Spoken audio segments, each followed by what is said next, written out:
Thank you, Chairperson, and thank you, the Scientific Chairman and Organizing Chairman, both, for giving me this opportunity to talk about the topic which is offbeat, not usually discussed in most of the conferences. Muscle, the forgotten member of ominous octet. So, I will try to cover. The time provided with me is 20 minutes. So, what is the ominous octet? I think everybody knows now. But pathophysiology of diabetes is a story which is never ending story. Initially, it was thought that only triumvirate, that's 3 pathophysiologies are there, and they were the beta cell dysfunction and muscle and hepatic insensitivity, that is insulin resistance at the level of muscle and liver. And then it was thought that probably this is not sufficient, and the more and more pathophysiologies keep on coming. And this is because of this complex pathophysiology. The management of diabetes is different and difficult and highly individualized. अब यहाँ पर अगर तुलना करें आप endocrine disorder तो thyroid disorder भी है, लेकिन वहां पर एक ही दवा होती है। हालांकि 2000 के पहले डायबिटीज में एक ही दवा थी। यही कारण है कि बहुत से लोगों को डायबिटीज कंट्रोल नहीं होती थी और बाद में वो इंसुलिन पर आ जाते थे। तो पैथोफिजियोलॉजी जब पता लगने लगी, आने वाले समय में जितनी जल्दी पता लगने लगी, उतना ज्यादा डायबिटीज का मैनेजमेंट इंडिविजुअलाइज होता चला, क्योंकि सारी की सारी पैथोफिजियोलॉजी एक ही पेशेंट में नहीं। तब कंसेप्ट आया pathophysiology based treatment of diabetes. तब ये बातें शुरू हुई कि कैसे हर मरीज का इलाज अलग है। So it was postulated that insulin resistance at the liver contribute to fasting hyperglycemia, जहाँ की शुरुआत लीवर से होती है। फास्टिंग हाइपरग्लाइसीमिया के लिए जिम्मेदार है लीवर बनाता है ग्लूकोज फास्टिंग कंडीशन में। तो बेसिकली डायबिटीज अगर देखा जाए एक लाइन में, तो फास्टिंग और प्रेंडियल फिजियोलॉजी का इम्बैलेंस है। अगर फास्टिंग और प्रेंडियल फिजियोलॉजी नॉर्मल रहे तो टाइप 2 डायबिटीज नहीं हो सकती। इसलिए उसी चीज को और विस्तृत रूप देने के लिए बहुत सारी चीजें आई, जिसमें इंसुलिन रेजिस्टेंस आया। और हम सभी जानते हैं अकेले आईआर कभी भी डायबिटीज पैदा नहीं कर सकता। आईआर पूरी तरह से फिजियोलॉजिकल है। आईआर ना होता तो हम सबका बर्थ होता। प्रेगनेंसी के समय मदर में आईआर बढ़ जाता है और वो आईआर जानबूझकर नेचर बढ़ाता है जिससे कि एक फीटस भी पल सके। तो आईआर पूरी तरह फिजियोलॉजिकल है। पैथोलॉजिकल चीजें बाद में आती हैं, और अगर उस आईआर को बीटा सेल कंपेंसेट कर रहे हैं तो कभी भी डायबिटीज नहीं। तो डॉक्टर मनोज श्रीवास्तव साहब ने मुझे ये टॉपिक दिया। I am very happy and I try to include the things which are in my mind. तो बेसिकली जो ट्रायवेरिएट था, आगे चल कर के और रिसर्च से पता लगा शायद चौथी पैथोफिजियोलॉजी भी है, और उसे कहा गया इंक्रीज्ड लाइकोलिसिस। ये चौथी थी जिसको नाम दिया गया क्वार्टेट। इसमें adipocytes are resistant to the anti lipolytic action, meaning by muscle liver के अलावा एडिपोसाइट में भी आई ये कहा गया। तो उसके आधार पर ये कहा गया excess circulating free fatty acids जो कि प्रमोट करते हैं हेपेटिक ग्लूकोनियोजेनेसिस को, hepatic insulin resistance at the level of skeletal muscle. तो मसल के लेवल पर आईआर बढ़ाने में इनका भी योगदान है, ऐसा कहा गया। तो उसी 3 पैथोफिजियोलॉजी में चौथी जुड़ गई कि एडिपोसाइट्स भी उसमें मदद कर रही हैं इसको बढ़ाने में, और लीवर मसल को और परेशान करने का प्रयास कर रहे हैं by increasing the free fatty acids. Dysfunctional adipocytes produce an excessive amount of pro inflammatory adipocytokines. ये एक नई चीज आ गई कि जब वो इन्फ्लेम्ड होंगे तो एडिपोसाइटोकाइंस जो एबनॉर्मल है, जो प्रो इन्फ्लेमेटरी है, वो निकलेंगे, और जो एंटी इन्फ्लेमेटरी है वो कम हो जाएंगे। और फिर उसके बाद थोड़े दिनों में ये समझ में आया कि इतनी पैथोफिजियोलॉजी हर चीज को एक्सप्लेन नहीं कर पा रही, तो फिर आया इनकटिन इफेक्ट भी जुड़ गया उसमें, और ये 5वीं पैथोफिजियोलॉजी सामने आई जब इनकटिन इफेक्ट भी जुड़ गया। और इनकटिन इफेक्ट तो बहुत दिनों से पता था, लेकिन जब तक इंकेटिन बेस्ड दवाएं नहीं आती, उसको आम डॉक्टर तक पढ़ने की नौबत नहीं है। केवल इंकेटिन इफेक्ट फिजियोलॉजी तक सीमित रहा, वही पढ़ाया जाता था पीजी लेवल पर, बात खत्म। जब उससे रिलेटेड मेडिसिन मार्केट में आ गई, तभी वो फिजिशियन के लेवल तक उतर पाया और हर फिजिशियन जान पाया कि इंकेटिन इफेक्ट क्या होता है और क्यों ये दवाएं दी जानी चाहिए। तब ये सामने आया और इसको हाईलाइट किया गया कि एल सेल और जो निकालते हैं GLP-1 वो और GIP, ये दो हार्मोन के बेस्ड थेरेपी की बात है। तो ये पांचवी पैथोफिजियोलॉजी थी। फिर उसके बाद उसी के बेस पर मेडिसिन आई। जब मेडिसिन आती हैं तब वो जनरल फिजिशियन तक पहुंच जाते हैं, फिजियोलॉजिकल फैक्ट, और पैथोफिजियोलॉजी भी जनरल फिजिशियन तक पहुंचती है। उस आधार पर ये 5 पैथोफिजियोलॉजी तब सामने आई कि ये दोनों हार्मोन और भी बहुत से काम करते हैं। फिर GLP-1 एगोनिस्ट जब मार्केट में आ गए, तब काफी कुछ डिस्कशन हुआ इन पैथोफिजियोलॉजीज को एड्रेस करने के लिए, what we have in our armamentarium. फिर उसके बाद और आगे पैथोफिजियोलॉजी यहाँ नहीं रुकी, छठी पैथोफिजियोलॉजी सामने आई रिसर्च में, और इसको कहा गया सेटेशियस सेक्सटेट। और यहाँ क्या हुआ, हाइपर ग्लूकोमीनिया, ग्लूकागॉन का लेवल बढ़ा रहना भी एक पैथोफिजियोलॉजी है। ऐसा माना गया कि जब ग्लूकागॉन का लेवल बढ़ा रहेगा, जो नॉर्मली जब भोजन कर लेने के बाद इंसुलिन सिक्रीट हो गई, तो ग्लूकागॉन को कम हो जाना चाहिए। फास्टिंग कंडीशन में भी ग्लूकागॉन बढ़ा रहा तो इससे नुकसान होगा। ये छठी पैथोफिजियोलॉजी थी, इसको कहा गया अल्फा सेल डिसफंक्शन, और ये छठी पैथोफिजियोलॉजी सामने आई। हालांकि अगर देखा जाए तो ये जो इंकेटिन इफेक्ट वाली मेडिसिन थी वो इसको एड्रेस कर रही थी। उसके बाद सातवीं पैथोफिजियोलॉजी सामने आई और ये कहा गया अल्टर्ड रीनल ग्लूकोज हैंडलिंग। और इस पैथोफिजियोलॉजी के सामने आने के बाद हर चीज बदल। ये कहा जा सकता है कि जो डायबिटीज का सिम्टम था वो डायबिटीज का इलाज, यूरिन से ग्लूकोज का पास होना सिम्टम हुआ करता था, आज वो इलाज है। तो ये संभव हो पाया इस पैथोफिजियोलॉजी के जानने के बाद। तो ये सातवीं पैथोफिजियोलॉजी सामने आई और तब इस पैथोफिजियोलॉजी के ग्रुप को कहा गया सेप्टिसाइडल सेप्टेट। ये जो मनोरंजक नाम देने की प्रक्रिया है ये जारी है। ये हर वायरल डिजीज के साथ जुड़ी हुई है। तमाम तरह के वायरल डिजीज की बात होती है। मैं हमेशा यही कहता हूँ कि वायरस का नाम जानने से कोई फायदा नहीं, हमें तो सिम्टम ट्रीट करना है। इसी तरह जितने भूकंप आते हैं उनमें भी उनका नाम दिया जाता है, बड़े सेक्सी नाम दिया, रीटा नाम दिया जाता है, कहीं कुछ दिया जाता है। तो ये प्रक्रिया यहाँ भी वही है, सेप्टिसाइडल सेप्टेट। अट्रैक्शन पाने के लिए 7 पैथोफिजियोलॉजी कैसे याद रखेंगे, वहां पर अल्टर्ड रीनल ग्लूकोज हैंडलिंग और फिर ग्लूकोज ट्रांसपोर्टर्स की बात हुई, SGLT2, SGLT1।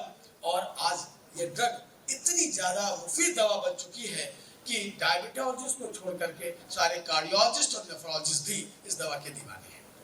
तो ये पैथोफिजियोलॉजी पहले पता लगी, मेडिसिन उसके बाद आती है सामने। देन इन 2008 ऑमिनस ऑक्टेट, जिसका डॉक्टर मनोज श्रीवास्तव साहब ने हमें रेफरेंस दिया कि आपको उसके बेसिस से बताना है, वो आया डिफरेंजो की तरफ, रैल्फ डिफरेंजो। इन 2008 उन्होंने जो बेंटिंग लेक्चर दिया उसमें पहली बार ऑमिनस ऑक्टेट की चर्चा की। Fortunately I was there and that lecture, इतना अच्छा बेंटिंग लेक्चर बाद में सुनने को नहीं मिला, कई साल होता है। ये ऑमिनस ऑक्टेट का लेक्चर जो उन्होंने दिया, 8वीं पैथोफिजियोलॉजी सामने आई और उन्होंने कहा सेंट्रल नर्वस सिस्टम डिसफंक्शन होता है।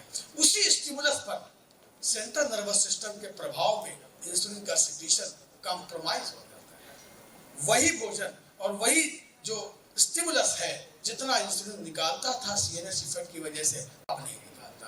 तो CNS कंप्रोमाइज इफेक्ट जो हुआ वो सेप्टिसाइडल सेप्टेट में जुड़ गया और ऑमिनस ऑक्टेट हो गया। ये 8 पैथोफिजियोलॉजी 2008 में सामने आई। तो it encompasses the 8 pathophysiological disturbances underlying the onset and persistence of the hyperglycemia in type 2 diabetes mellitus. So these pathophysiologies were called as ominous octet. लेकिन इन सब में शुरुआत से एक जुड़ा रहा आर्गन, वो था मसल। इस सब में उसका योगदान है, किसी भी ऐसी पैथोफिजियोलॉजी नहीं थी इनमें जिसमें उसका योगदान न रहा। और मामला वही नहीं हुआ, ऑमिनस ऑक्टेट के बाद और भी पैथोफिजियोलॉजी सामने आती रही रिसर्च में और वो अभी भी जारी है। तो ये इगेरियस 11 टर्म दिया गया जिसमें 3 पैथोफिजियोलॉजी और जुड़ गई, जिसमें इम्यून डिसरेगुलेशन जोड़ दिया गया कि इम्यूनिटी का डिसरेगुलेशन हो जाना भी एक पैथोफिजियोलॉजी है।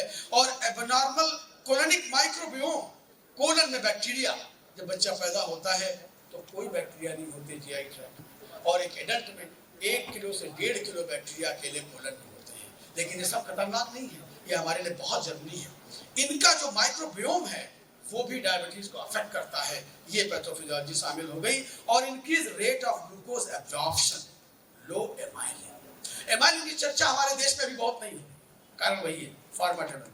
जिस दिन एमाइलिन का इंजेक्शन भारतवर्ष में मिलने लगेगा उस दिन हर फिजिशियन जान जाएगा एमाइलिन क्या करता है। जब हम लोग एमबीबीएस कर रहे थे तो केवल यही जानते थे बीटा सेल से इंसुलिन निकलती है। जब एमडी करने लगे तब पता लगा नहीं 2 हार्मोन निकलते हैं, एमाइलिन भी एक हार्मोन है। आज भी ग्राउंड लेवल पर बीटा सेल इंसुलिन एमाइलिन की बात नहीं होती, जबकि मालूम है कि ऑटोक्रीन इफेक्ट की वजह से एमाइलिन का रोल इंसुलिन से किसी प्रकार कम नहीं है। ऑटोक्रीन इफेक्ट है, पैराक्रीन इफेक्ट है, न्यूरोक्रीन इफेक्ट है, ये इफेक्ट सारे कंट्रोल करते हैं अल्फा और बीटा सेल को, और रूट काज एमाइलिन है। So low amylin is a feature of type 2 diabetes. तो ये 11 पैथोफिजियोलॉजी हो गई, इसका नाम दिया गया इग्रेरियस 11। तो ऑमिनस ऑक्टेट 11 पैथोफिजियोलॉजीज में बदल गया। मामला अभी जारी है। फिर कहा गया 12वीं पैथोफिजियोलॉजी, इनका नाम दिया गया डर्टी डजन। ये सब आकर्षक नाम है लोगों का आकर्षण पाने के लिए। इसमें 4 हार्मोन्स और जोड़ दिए गए, 4 हार्मोन कहा गया कि वो इसमें जोड़ दिए गए। तो ये 12वीं पैथोफिजियोलॉजी आ गई कि 4 हार्मोन टाइप 2 डायबिटीज की पैथोफिजियोलॉजी में शामिल हैं। वो कौन से थे? डोपामिन। डोपामिन एक कैटेकोलामिन है with the highest concentration in the brain. So probably low dopamine level in the brain is also a pathophysiology of diabetes, has already been termed as the forgotten film. India has rightly been called a hyperadrenergic or dopaminergic nation. तो हमारे लिए ये pathophysiology बहुत important होगी। Testosterone, low testosterone levels have been found associated with type 2 diabetes, so it is again the 4 hormones. Vitamin D plays an important role everywhere. That is why vitamin D has also been included, and the renin-angiotensin system. Most of the complications which arise out of type 2 diabetes are related to RAS. So RAS cannot be excluded. So these 4 hormones also included, and then the pathophysiology was termed as dirty dozen. लेकिन मामला यहाँ पर भी नहीं रुका, रोज story में कुछ न कुछ ऐड होता है। डर्टी डजन के बाद नई पैथोफिजियोलॉजी सामने आई, mitochondrial dysfunction, endoplasmic reticulum dysfunction, ये सब सामने आती गई और नाम आते गए, treacherous 13, faithless 15, sinful 16 and so on.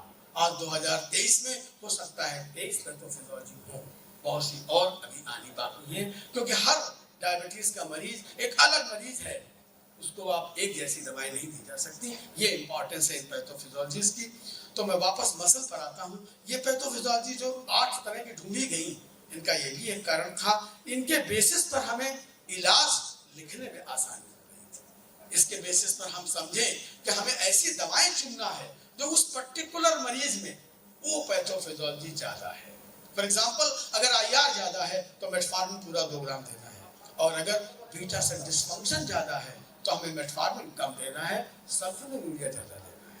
और अगर इनकेटिन इफेक्ट कॉम्प्रोमाइज है तो हम GLP बेस्ड पैथोफिजियोलॉजी को एड्रेस करने की दवा देंगे। और on the basis of the pathophysiology we will select the drugs. तो ये भी जानना बहुत जरूरी था। और इसी के आधार पर natural history of type 2 diabetes everybody knows, but it can be altered if we, since very beginning, we try to address the pathophysiologies involved in each patient. Natural history may remain same in most of the patients, but the pathophysiology will change the pace of this change or pace of the development of disease. So that can be altered, that can be slowed down by selecting the proper drug. If the proper drug selection is not there, then every patient will become insulinopenic at a time and will receive only insulin. So, mysterious muscle I say because muscle is a very important organ, and muscles, the insulin resistance is manifested by impaired glucose uptake. Muscle is not able to take glucose from the blood, and that causes the high blood sugar. After ingestion of carbohydrate in the meal, the glucose level increases and muscle takes the glucose out of the blood, and that makes it normal. So the origin of the insulin resistance can be said to liver, but it is basically governed by the muscle, and muscle is responsible for whatever IR we are facing, and whatever IR can be addressed at the level of muscle. Both obesity and decreased physical activity are insulin resistant states. So obesity and decreased physical activity both have a common thing, that is the muscular contraction. The muscular contraction will decrease the obesity and will decrease the burden of diabetes as well by decreasing the glycemic variability, and also the control of blood sugar will be better. As long as the beta cells are able to augment the secretion of insulin sufficiently to offset the insulin resistance, glucose tolerance remains normal. So beta cell compensate the IR. So as long as they can compensate, the diabetes will not occur. So muscle is the largest organ in the body. In different terms, the largest organs are described. The skeletal muscles is the largest organ in the body by mass. If by mass you calculate, you will find that it is the largest organ in the body. It is also the regulator of glucose homeostasis, responsible for 80% of postprandial glucose uptake from the circulation. So the organ which is responsible for 80% uptake of glucose cannot be forgotten. That is why Dr. Manoj Srivastava has kept this topic in this conference. The role of a skeletal muscle is peripheral insulin resistance, and the potential for skeletal muscle targeted therapeutics to combat insulin resistance and diabetes, as well as other metabolic diseases like aging and obesity. So what are drugs which will increase the uptake of glucose by muscle? 3 drugs we know that can do that, and most important drug is metformin. By unknown mechanisms, metformin increases the uptake of glucose by muscle, and latest drug imiglumine also does the same thing. It increases the uptake of glucose by muscle.